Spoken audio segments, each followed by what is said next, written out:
New this morning, Ghislaine Maxwell's family has written to U.S. Attorney General Merrick Garland to appeal for improvements in her treatment. Maxwell's family claims that she has been provided with little to no food on some days of their trial. They also say that she has not been provided enough time to meet with her lawyers. Maxwell is accused of conspiring with Jeffrey Epstein to recruit underage girls in sex trafficking in a scheme that they allegedly had. She has pleaded not guilty to the charges.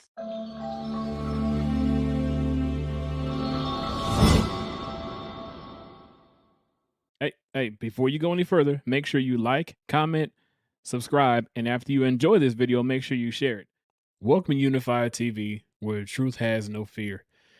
Yes, that is a true statement and a true story from Ghislaine Maxwell's family, who has the audacity to want to plead for mercy for someone who was on trial for quote unquote, this is a quote from the victim, one of the victims, who said that Maxwell tried to normalize sex for young girls, and the specific time period that they're targeting, at least so far, is from 1994 until 2004.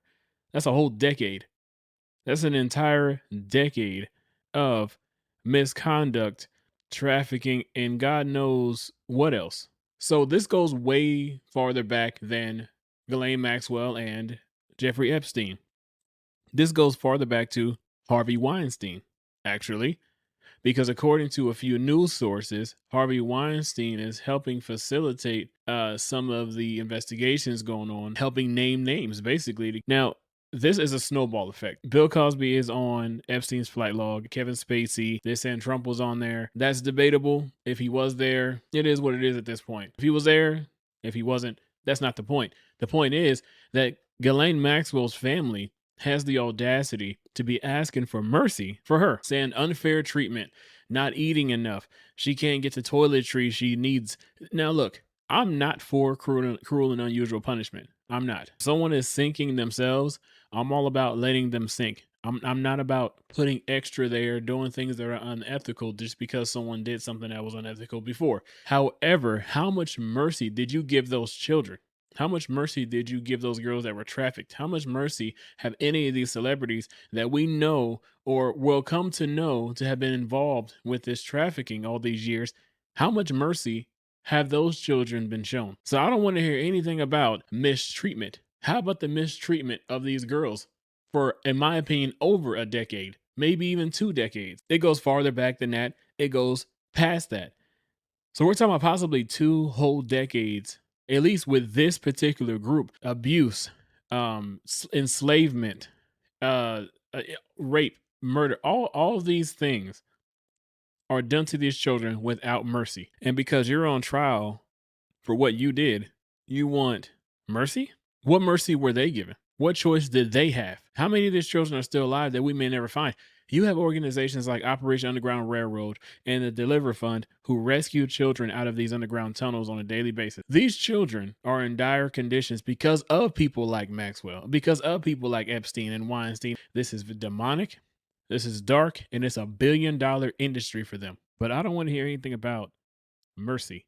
I don't want to hear anything about favors. I don't want to hear anything about cruel and unusual, because what's cruel and unusual is what was happening to those kids while she was a free woman. What's continuing to happen to these children on a daily basis, especially with the current administration letting the border stay open, catch and release. They want sympathy for pedophiles. They don't want to use certain words and phrases to describe these guys because they don't want them to be offended.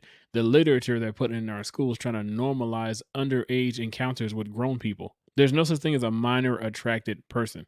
You cannot normalize pedophilia. I don't care how hard you try. We see what's going on. They want to create sympathy for the ones who are openly doing the wrong thing, but then they want to tell the people who are upstanding citizens, the people who don't believe in that you're wrong. You're judgmental. You can't talk about them that way. You can't say these things. You're going to be censored. We're going to shut you down.